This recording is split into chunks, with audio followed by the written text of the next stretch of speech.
Conrad. Hey, Gyi. I'm looking at you via Zoom. You're sitting in a new home office. I am sitting in my very old home office, which I have just added a new whiteboard. You can just stick it on the wall. It's super cool. I'm going to shamelessly plug Righty Board. It's just like movable, stickable, and they go up to 4 by 8 feet of whiteboards. I love whiteboards. Do you use whiteboarding in your interactive agency world? It's on my list to get. I don't have a whiteboard at my home office, but when we had physical offices, I was huge on whiteboards. And in fact, I had the opportunity a long time ago to go to 37 Signals office in Chicago, and they had whole walls of whiteboards. I think that's become a thing now. My wife at PwC, they've got whiteboard walls. I'm curious. I think you spend more time in law firm offices than I do. I feel like whiteboards are the very techie thing. We're going to sit down and brainstorm a funnel, right? Are you seeing this in the legal world in offices? Yeah, I think I'm seeing it more. The other thing that you see it a lot in is co-working spaces, right? So, WeWork, their walls are actually frosted glass at the bottom. And so it's essentially function as a whiteboard on every wall. And I know that was, at least when we were in WeWork, it was super popular. So I need to get this Righty Board. Get Righty Board. It's awesome. So in our office down in Pioneer Square in Seattle, every single wall is a whiteboard. Cool. Yeah. Anyway, what's your favorite thing in your home office? So mine it's still in fabrication, but I want to give a plug to this artist because I think this is so cool. It's called The Present. It's on, if you go to Kickstarter and search for The Present, created by Scott Thrift. It is a clock. There's actually 3 of them, but one of them, it doesn't track time like hours and minutes. And he's got a whole thing on video on it. It's really cool. I was super into it. Obviously, I bought it. But one tracks the progress in course of a year. So one trip around the clock is a year. One is a track of the lunar cycle. So one trip around the clock is the lunar cycle. And one is a day. So it just, it tracks like sun up to sundown, one trip around. Okay.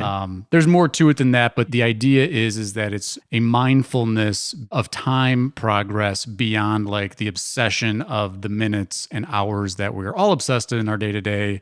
And even if you don't go buy this thing, go watch the video that he did. It's really, really, it's very impactful to me. And so I'm really looking forward to that project being done. I think we just went on opposite sides of the spectrum. I talked about whiteboards so you can cram in as much thought as you possibly can and keep it in front of you all the time. And you kind of gave us a bigger picture Zen type moment of contemplating time and your place in time. That's the I feel balance. like a much smaller person right now, Gyi. No, you gotta have both. Gotta have both. And speaking of time, we're now out of time. Conrad, what are we going to talk about today? So today, in the news section, we have a Google sandwich. We're going to uncover a new word of the day. And this is a really good review of one of the most important word of the days that we're going to cover.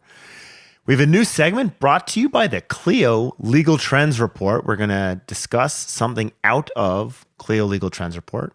And finally, we're going to play a game called Pick 2. Here's 3 options. You can only pick 2.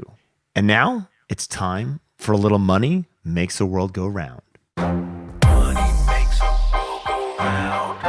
Welcome to Lunch Hour Legal Marketing, teaching you how to promote, market, and make fat stacks for your legal practice. Here on Legal Talk Network.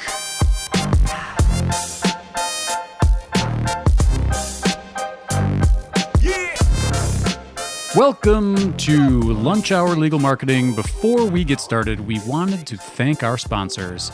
Clio's cloud-based practice management software makes it easy to manage your law firm from intake to invoice. Try it for free at Clio.com. That's CLIO.com. LawYaw provides end-to-end document automation for solo, small, and mid-sized practices. Save time and avoid mistakes with documents that you draft over and over again. Learn more at lawyaw.com. That's LAWYAW.com. Thanks to Alert Communications for sponsoring this episode.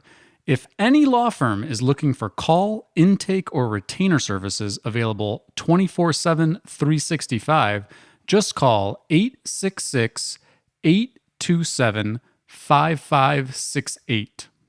And also LexisNexis Interaction, the leading client relationship management solution purpose-built for the way law firms engage with their clients. Learn more at interaction.com.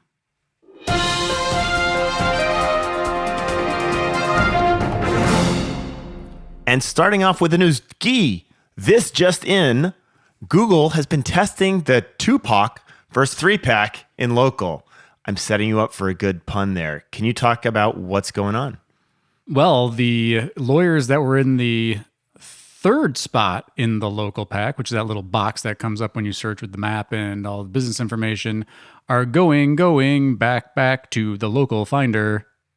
So the question is whether or not this is permanent. So this is something that we've seen. I actually haven't seen this in legal, Gyi. We've seen it outside of the legal industry. Oh, I've seen it. You've seen it? Oh, yeah. Do you think this is a full-time permanent change? Well, it's impossible to say that, right? But I think it's more than a test. When I say full-time permanent change with Google, I mean for the next 3 weeks. Yeah, I think it's more than just a test. Joy and some other folks were bantering back and forth about this, and it's showing up in multiple locations, multiple verticals. I found a ton of screenshots. In fact, I'm curious. I'm going to search right now and see what happens.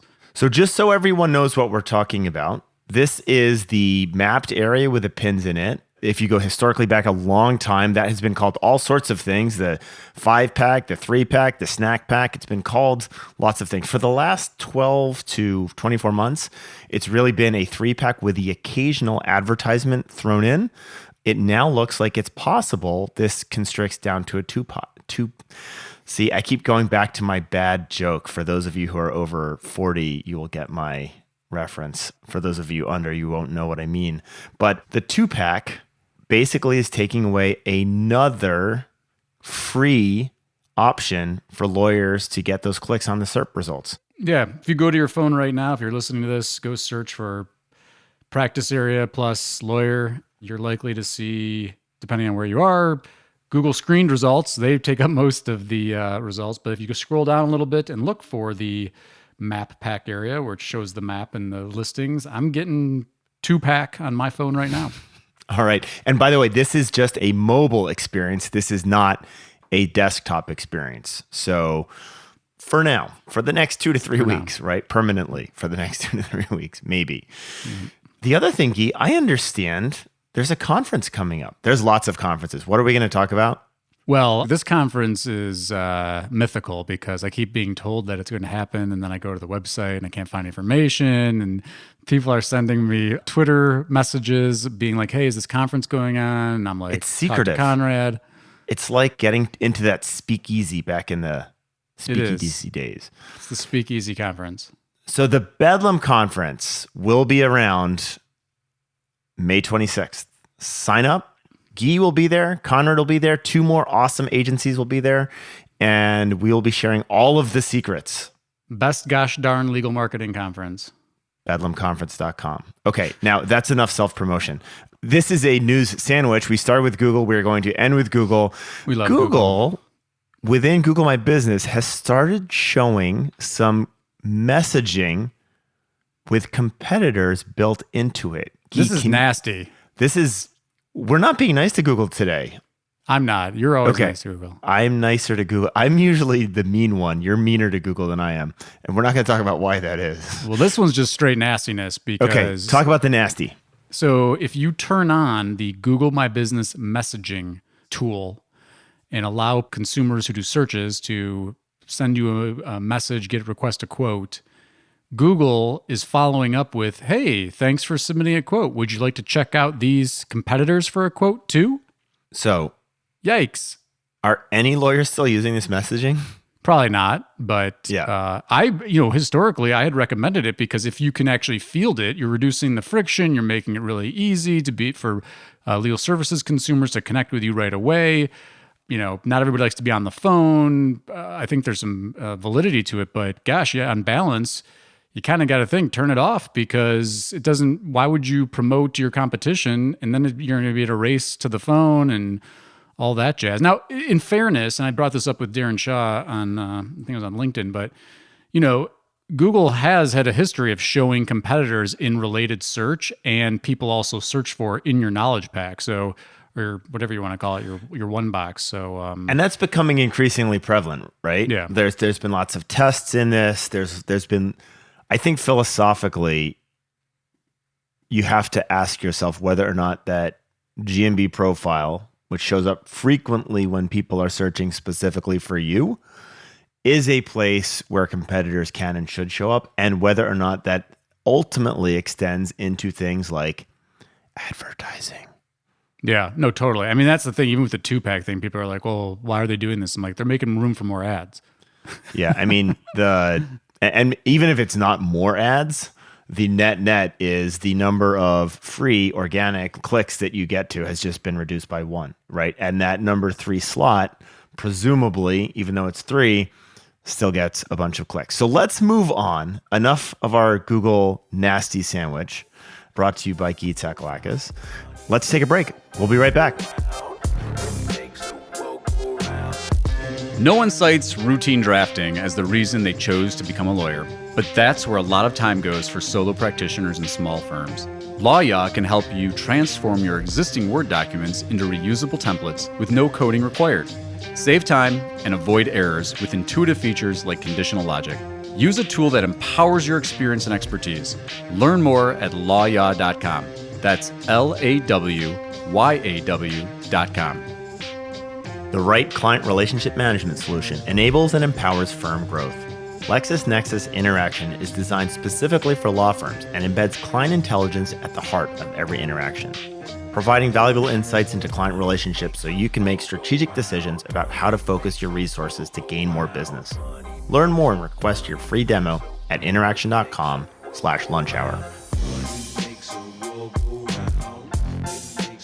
And we're back, which brings us to the word of the day: conversion. So, conversion, not to be confused with the intentional tort that we learn about in law school. Conrad, what do we mean by conversion in the context of marketing? Well, I think this is the reason it's the word of the day is because there's a lot of confusion over what the word conversion means and how it's actually. I'm going to try not to talk. You're supposed to walk ignore right that. into You're that supposed to ignore trap. it. Yeah, I was not a Pee-wee's Playhouse kind of TV watcher. So, What's the word of the day, Conrad? the word of the day is conversion.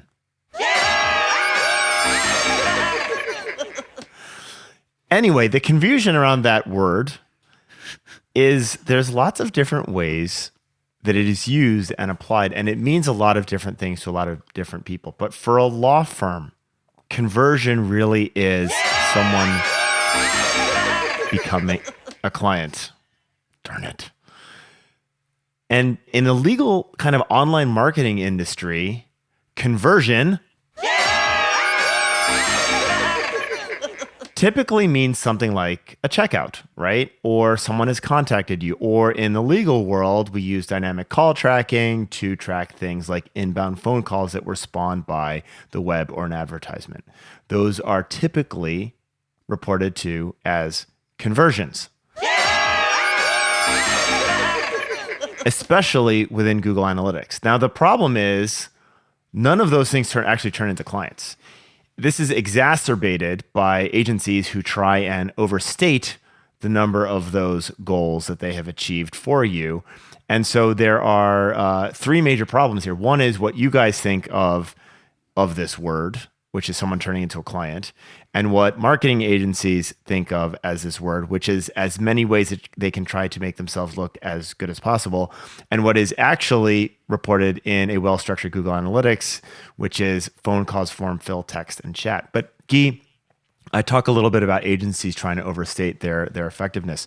Can you give me some examples of how that happens? Well, I'm going to fight with you a little bit here. Go. Bring it. Because I think it's fair to use the C word for, qualified potential client inquiries. I think, ultimately having a goal of, winning the client's target cost per acquisition of the client, like that's the only C word goal that actually has value, right? You can't pay your rent with phone calls and form fills. But I still think that those are valid steps along the client acquisition cycle. And folks that are, if you're hearing this, Google's got documentation. Their term for goal tracking is, well, goal tracking, but they're talking about the same thing. HubSpot also has some good information if you look for conversion rate optimization. And so, you know, I just, I'm not really disagreeing with you. Agencies inflate this. They do things like creating a Google Analytics goal for time on site or bounce. And in analytics, they're off the top of my head, I can think the one that we really focus on is event goals, but you have a destination goal. So if you fill out a form and it redirects to a thank you page, it would track the URL change there. That would be a goal you might track from a web form standpoint. But, you know, really, and I think this is kind of to your point, things like what are the valuable goal C words that you want to focus on? That's really what the distinction is. And to make sure you understand what those are and defining what those are in advance to hold agencies accountable to say, you know, look, what's success look like, right? Like it's a proxy for success in my view. And so one of the ways that overstating, especially within Google Analytics, those goals or having goals that aren't actually really relevant to taking new clients, and Gyi mentioned bounce rate or time on site, is if you use that data to feed back into a Google AdWords platform, you are now optimizing for people who are going to spend a lot of time on your site. Yeah, that's auto crazy. Optimizing on. I don't know. I mean, this would be a topic for another day, perhaps. But what are your thoughts on Google's system for optimizing based on one of these goals? Like I've not seen that being an extremely effective. We've done very well with that, and yeah, we could go deeper into that. But the simple concept is this: Google looks at the things that you want someone to achieve. In our case, phone call, form fill, text, or chat, perhaps an email, and looks for characteristics that will encourage people to do that, right? So the likelihood that someone is going to convert, they will change their bidding structure through AI, and it's very, very complex. We have seen improvements with that. We've seen fairly dramatic improvements with that. The problem is if you bastardize your data by including things that are not important, like time on site or your bounce rate, you're now optimizing for something that is not someone contacting your law firm to hire you. And you can completely scramble the economics of your pay-per-click campaign. Yikes. Yeah. Whoa, right? Like you end up spending a lot of money on something that actually isn't going to really work. Another thing that I've seen agencies do that this drives me bananas is reporting on every single call as a new lead, right? We are incented, or we shouldn't be incented, but we like to, as agencies, try to make ourselves look as good as possible. And one of the best ways to do that is to report on every single phone number or phone call as a brand new lead, which, as you guys all know, at least 10% of phone calls generated by online advertising for lawyers is an SEO person trying to get you to switch you over to them, right? It's the Mockingbird outreach campaign. It is the Mockingbird outreach campaign. We just click on Google AdWords like mad and we call you because we know. By the way, this happens. There are agencies that do this. They qualify law firms as being big spenders by clicking on advertising and then contacting them. This happens regularly. No, it happens to me all the time. I'm like, what a better way to come to my website and fill out a form saying, we want to cold pitch you on something. And I'm like, you just cost me $100 by clicking on my ad. Thanks. Yeah. And don't you know that? Oh, you don't know that we can do that? Like, what are you? Yeah. So anyway, be really careful. Conversions are very important. Be very careful about what you count as a conversion. And let's make sure that you're focused on the things that matter and you're not letting your agency kind of dictate how good they think they are, because they're usually not. The best way to do that in my perspective, we have this concept called intake qualified leads. So actually knowing that not only did the phone ring, but this phone turned into an initial consultation, that means that is an intake qualified lead. And that is therefore a much more valuable piece of data than, hey, the phone rang 27 times. And do you call those conversions? We call those intake qualified leads. And Not then conversions. not. So let me walk you through the funnel. We have intake qualified leads, we have attorney qualified leads, and then we have won leads, right? And those are different steps down what is a typical path for the law firm funnel. Okay. I think it's time to hear from our sponsors. As the largest legal-only call center in the U.S., Alert Communications helps law firms and legal marketing agencies with new client intake. Alert captures and responds to all leads 24/7, 365 as an extension of your firm in both English and Spanish. Alert uses proven intake methods, customizing responses as needed, which earns the trust of clients and improves client retention. To find out how Alert can help your law office, call 866-827-5568 or visit alertcommunications.com/LTN. And we're back. And I'm actually really excited about this segment for folks that have listened to prior episodes or seen other things that I've posted online. I'm a huge fan of Clio's Legal Trends Report. It's one of the industry standard reports from my perspective, and they put it out every year. And so we wanted to go a little bit deeper into this Legal Trends Report minute. And Conrad, I have a question for you. Shoot. What percentage of legal professionals are no longer using their commercial office space? And we'll say 2020. In 2020. Something happened in 2020. So I believe that was COVID. That's a thing. So the real question is how many lawyers have stopped really thinking about having a physical office space, right? Yes. And this is going to be a virtual thing. Mm-hmm. I'm going to guess somewhere around 7% of legal professionals let go of their commercial office space in favor of maintaining a virtual practice. What a great guess. That is also what the Legal Trends Report found. And another 12% aren't willing to commit to saying that they're actually going to keep their office space, which makes me think, so where are you at on this? And what are your clients telling you? Are you have most of your clients still in offices? We have a mix. This is a very fascinating topic that I actually spend a lot more time talking to clients about than I thought I ever would. You know, we're just getting used to working in this virtual world. And yeah.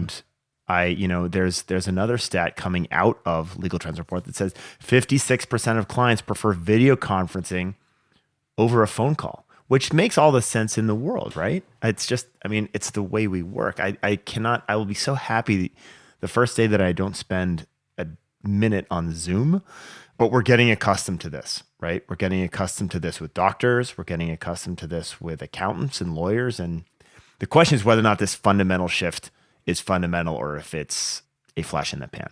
And I'm a fundamental shift camp person.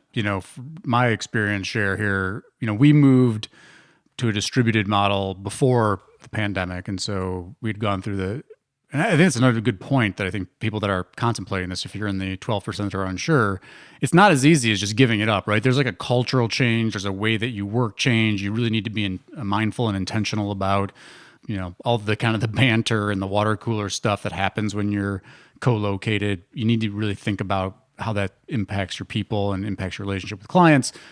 But I think this is just an acceleration of a trend that was going to happen regardless. I think COVID made us, it forced our hand to adopt some of this going forward. But the stat that you mentioned, 56% prefer video conferencing or a phone call. I'd love to see the stat that's like, how many of your clients prefer to have a face-to-face when they have to meet you in person right. versus any other way of communicating with you? I bet you it's even higher than that. Who wants to go get in their car, take time off work, get in their car, drive downtown and have a face-to-face conversation if there are ways to circumvent that. And again, I'm also like, the pendulum's going to swing kind of in the middle, right? There's going to be a hybrid.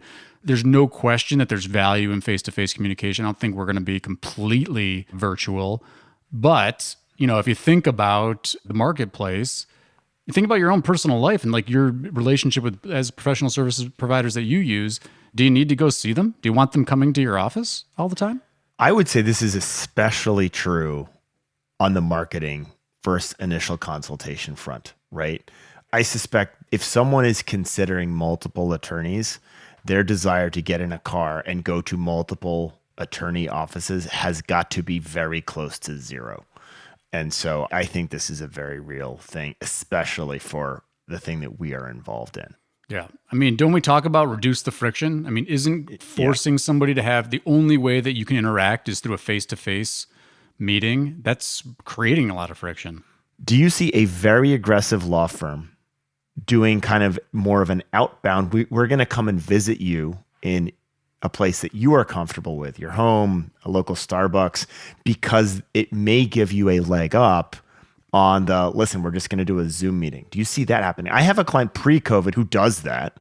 Yeah, I mean, like you said, I think that, there's a time and a place. My big thing with all of this stuff is, and this is like the marketing thing, and, speaking of our friends at Clio, I know this is something that Jack's always talking about, is put the client at the center, ask them how they prefer to communicate. That's the thing. Right. Like some people, they're going to want to be like, yeah, I'll come to you. Some people are going to be like, you come to me. Some people are going to be like, hey, is there a way for us to like do this where we don't have to visit each other? Right. But I think that's the starting point, is design your practice around the needs and preferences of our clients, whether it's communication, whether it's signing documents, whether it's payment, whether it's, all the things that you can do. Giving people these options, that's going to provide a better experience. And the other thing is, as you alluded to, is that you're reducing overhead. And Cleo talks about this too.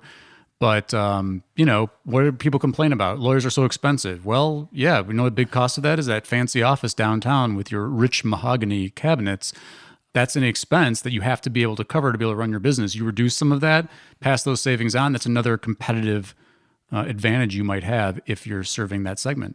And according to Clio, those rich mahogany cabinets and all those accoutrements, that can be up to $10,000 per lawyer per year, right? Now, by the way, I know what my office bill is. We don't have super fancy offices like a $10,000 per person. No mahogany at Mockingbird. There is no mahogany. There is a bunch of IKEA desks that There's some particle board. back in the day we used to make new people assemble their own IKEA desk, which we thought was great team building, but it actually was a terrible, terrible experience because, as you can imagine, what goes wrong when that happens. Oh yeah, I'm very familiar with building IKEA furniture. Anyway, 10 grand. Like that is nothing to sniff at. And you can either pass those savings on to your kids' college fund or onto your clients, right? And so if you like these topics, if you're interested in learning more, do go check out the free Clio Legal Trends Report. You can download it at clio.com/trends. That's CLIO.com/trends. Free report, great research, industry standard. You can build your whole marketing plan around what they've found in there, in my opinion. And there's so much data out there. So why are we sending you to more data? What you don't have is context for your own data. So like I can tell you what your bounce rate is or what your site speed is or what your phone answer rate is, but none of it matters until you understand what that means contextually about how you perform against other law firms. And so Clio Legal Trends Report is a great way, not just to get some data and even think about the data that you can be looking at, but to basically use that as a yardstick to determine how great or how terrible you actually are. Sweet. Gyi, let's play a game. Game time. It is game time. So we're going to play a game where the two of us, we're going to play, this is pick two out of three. Okay. And the classic marketing agency answer to pick 2 out of 3 is you can have good quality, you can have it quickly, and it can be inexpensive, but you can only have 2 of those 3. So I would like to know, Gyi, for you, what you would tell your clients, fast, cheap, or quality, 2 out of 3. What are you tossing out? I'm going to pick quality and fast. Quality and cheap, even if it takes a long time, I think that's a illusion. So I'm going fast quality, and fast is relative, but not, if we're going to pick 2, we're going to say we're having quality and fast. That's what I would go with. How about you? So I'm going to toss quality. I'm going to go for fast and cheap, not in all situations. Just for when your meal choices. Just for this, this is the McDonald's answer to this question. But in the spirit of that McDonald's answer, I want to be super clear. There are a lot of things that you can do yourself right now, right? And there are a lot of things that you can get done fairly quickly by Okay, yourself. but that's the question. Do it yourself? Is do it yourself always fast? It is not always fast. Okay. But there's a lot of ways. So like I can think of, I'll use a very simplistic conversation point here, an example. Logos, right? When we do a custom logo, it's something like $10,000 and we spend a lot of time. We talk about your brands. We talk about what colors you use, typography, blah, blah, blah, blah, blah. Or you can go to 99 Designs and drop $100 and get Good enough. 40 or 50 different options. Those are two different ways to do this. For many of you, that kind of fast and cheap is good enough, right? And so I want to be cognizant of the fact that at your fingertips right now, there are more resources to get a lot of things done than there have ever been before, right? Yep. And so that's true, 100%. I'm going to fight with you one more time though on the Go. DIY thing. we're being fighting cheap. all it's like we're Well, not getting along. Well, it's funny because I agree with the sentiment that you're saying. There's a ton of stuff you can do yourself, but the other thing that you have to factor into all this is that doing it yourself is not free. Your time is a finite resource, and it costs money. And is your time best spent designing a logo or poring over 99 designs? I don't know. I think when we play this game, I'm going to keep doing this. Is like it's a false choice. You're going to keep fighting with me? Well, maybe not. Maybe we'll align on our social media platforms. But the point being, though, is that it's not as simple, and that's why it's hard to pick these two, is because it's not as simple as a calculus. Right? I agree with you that you don't need a Da Vinci to design your logo, right, for $500,000. But at the same time, it's a false choice to say that the choice is like, oh, well, I'll just do it myself, right? Like if you're going to even do something, forget about 99 Designs. Let's talk about pure do it yourself. How many lawyers do you think can pop open Illustrator or Photoshop or whatever and actually design a logo themselves? The answer is zero. All right. You alluded to our next game. Oh, Pick two, Gyi. pick two. Social media. Ready? Mm-hmm. Facebook, LinkedIn, Twitter. What do you toss? So this is an easy one for me. I would toss Facebook, LinkedIn, Twitter. I'm again though, false choice, because if we're talking about in the context of marketing, then my answer would be go to where your audience is. And so if your audience is on Facebook, even if you don't, maybe you have some moral objections to Facebook, and there's plenty of reasons to have moral objections to Facebook. Anyway, I'm going to stop litigating these to pick twos. I'd pick LinkedIn and Twitter. All right. Interestingly, I'm totally disagreeing with you again. I would Wow. absolutely not dump Facebook, especially because it is a great option for retargeting advertising, right? Which is super, super important. LinkedIn, the depth of information that you can get out of LinkedIn, and if it is something that you target, like that is a really, really great place to find more detail about people than almost anywhere else. Frankly, I think perhaps my politics are bleeding through here. I am so over Twitter after the last 4 years.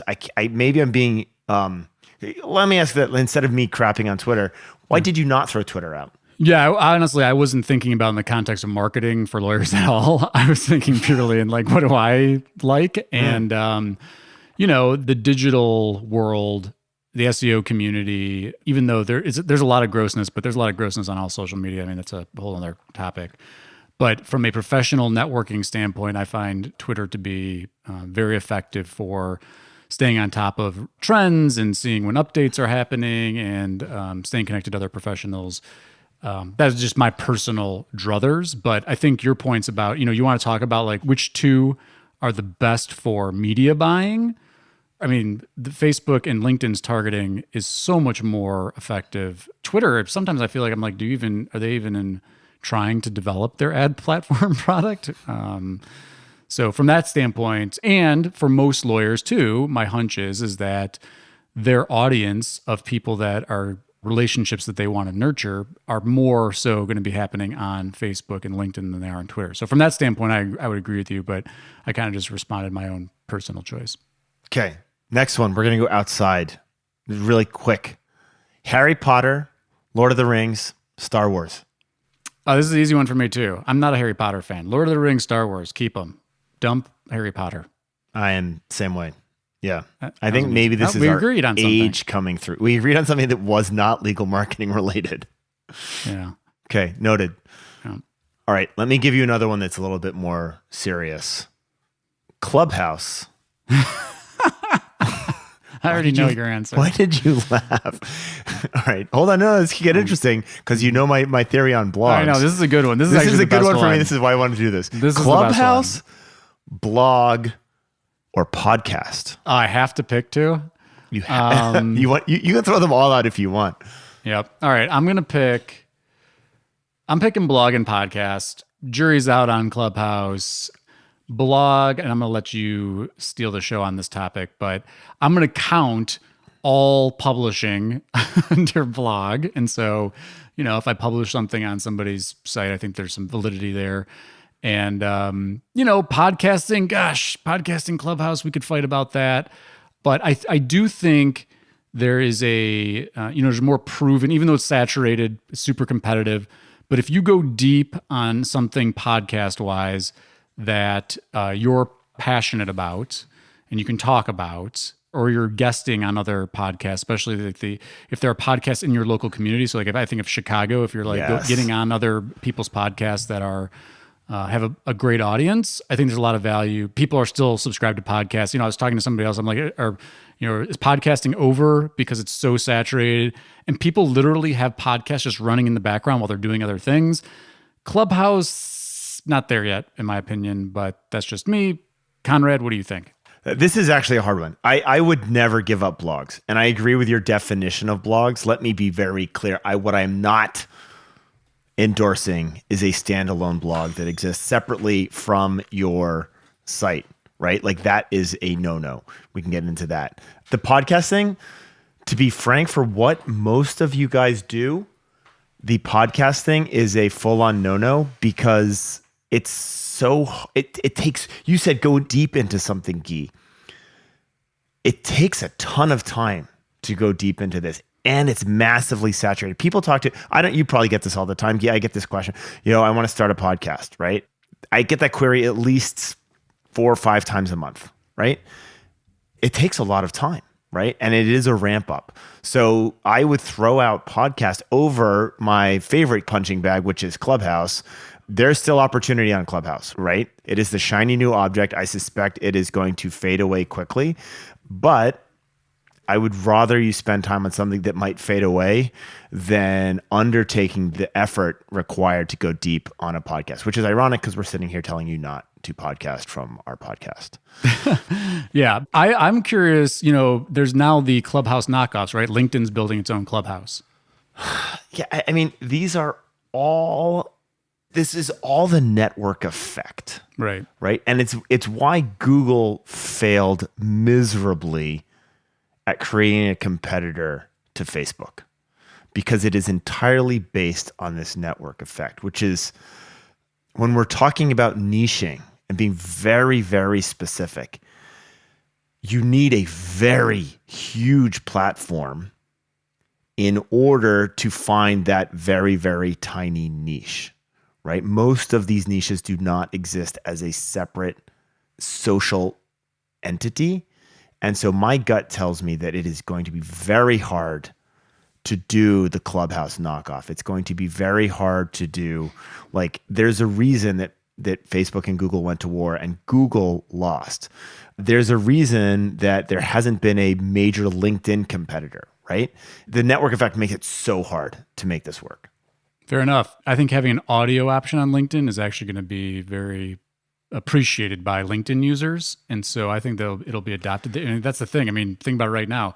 If you don't have an iPhone, you're not on Clubhouse. Right. I like LinkedIn. I also think it is, especially among the legal community, depending on what you do, widely underutilized. Having said that, like I've said this over and over again, LinkedIn is the Tinder of the professional community. And I am so tired of getting the unsolicited friend requests. Like, I've never used Tinder, so I am not a talk about Tinder that user. Thanks for boxing me into that. You brought it up. Well played. All right, we got to do one more of these. Okay, I'm gonna give you one more. Okay. It's dealer's choice here. Would you like? Do two more. Do one work one and do one fun one. Okay. All right. Here's the fun one. All right. coffee, ice cream, alcohol. Ooh, this is tough. I'm gonna dump ice cream. I'm caught. There's no coffee that's like my biggest vice. I have to drink coffee. So I love coffee. Coffee's going nowhere. Alcohol or ice cream. Heart disease both ways. I like whiskey. So I'm going to stick with the alcohol, whiskey and wine over ice cream. Well, ice cream's not good for me anyway, but I do love ice cream, but I got to say farewell to ice cream. Where are you going? I You struggle. already gave up alcohol, I thought. I gave up alcohol for quite a while at the beginning of COVID. And then, I mean, at the risk of, I think this is I can understand how this has been a really hard time for people and how people have we know this. Sorry, this took a really dark turn. We went from top fun things. Harry Potter. Harry Potter to listen. So Harry Potter's kind of dark though, right? it's not like sitting at your home on Zoom drinking by yourself, right? And I think, to be frank, this is a really hard time for people working from home, and the isolation is a very real thing. I think there are a lot of people struggling with all sorts of addictions right now. And at the risk of turning this into a public service announcement, I think it's something to be cognizant of. I frequently give a bottle of scotch as a thank you gift for referrals. I have become increasingly uncomfortable doing this as we're dealing with people who are potentially, stuck at home by themselves with a bottle So now of you're scotch. sending ice cream? I'm not sending ice cream. It doesn't ship very well. How many ice cream Zoom meetings have you had? I have never had an ice cream Zoom meeting. That's the new thing. There's the new hotness. And Lunch Hour Legal Marketing brought to you by Ben & Jerry's. Okay, What's your favorite Ben & Jerry? All right, fine. Oh, the Tonight Dough. I will eat a pint of Ben & Jerry's by myself in a heartbeat. That's part of the reason I had to drop it, because I think it's more just self-preservation. That will kill me the fastest. I will tell you, when I got the most out of shape in my life, I had a bad behavior of having Breyer's mint chocolate chip ice cream with chocolate sauce and a glass of port at the end of every dinner that I had. And it was not healthy. And you added 1 minute to your triathlon time. Now you get more buoyant in for the swim. Okay, last question. Pick two. I've got a bunch of... this is a good one. This is a good argument. First page on Google, a good website, or good reviews. Pick two. This is hard. This is easy for me. I'm picking first page on Google and good reviews, because you can convert without even people getting to your website. That's my answer. And I'll tell you this. We have a few clients whose website we did not design, that if you looked at it, you'd be like, holy crap, that is awful. And I can tell you from a data perspective, doesn't matter, right? Yeah. This is something, I'm going to turn this into a math conversation, but just because you think it looks ugly does not mean it doesn't convert well. And this is where, okay. This is totally so important. Yeah, I was totally thrown off. Pee-wee threw me for a loop. But I'm going to tie this right back to the Clio Trends Report. Oh, bring it home. Right? Benchmarking where you are on things like conversion is really important, because just because it looks ugly doesn't mean it doesn't work. And so Totally. I will kick the good website in favor of the things that will actually make the phone ring, which are good reviews and the first page on Google. Yeah, and good reviews will help you on the first page of Google as well. And the one thing, and of all the years of doing this, one of the ones that always got me was when we started adding call tracking numbers to Google My Business profiles and seeing that people are calling right from the search results versus even clicking through. And again, you know, first page on Google, that could also mean ads. It can mean knowledge panel for branded search. And you can do a lot of communicating the value of your services before people even get your website, which I think is something that it's been hard for folks to really wrap their heads around. You know, you do trade off some of that long tail traffic maybe because, you know, if there's not a local context to the search, then maybe you're not even seeing local packs or reviews at all. But I'm still sticking with my final answer. Okay. We finally came up with something we agreed on. We did. Harry Potter. Yeah. Well, that's another episode of Lunch Hour Legal Marketing. Thank you so much for tuning into this episode. As always, please do subscribe on your favorite podcast, subscribing, whatchamacallit. And we are always open to feedback. So love it, hate it, topic ideas, questions you have about generating business for your law firm. What's Conrad's favorite ice cream? Please do reach out to us, hashtag LHLM. Really anywhere you can hashtag things. You can also connect with us via email or through Legal Talk Network. Thank you so much, and talk to you next time.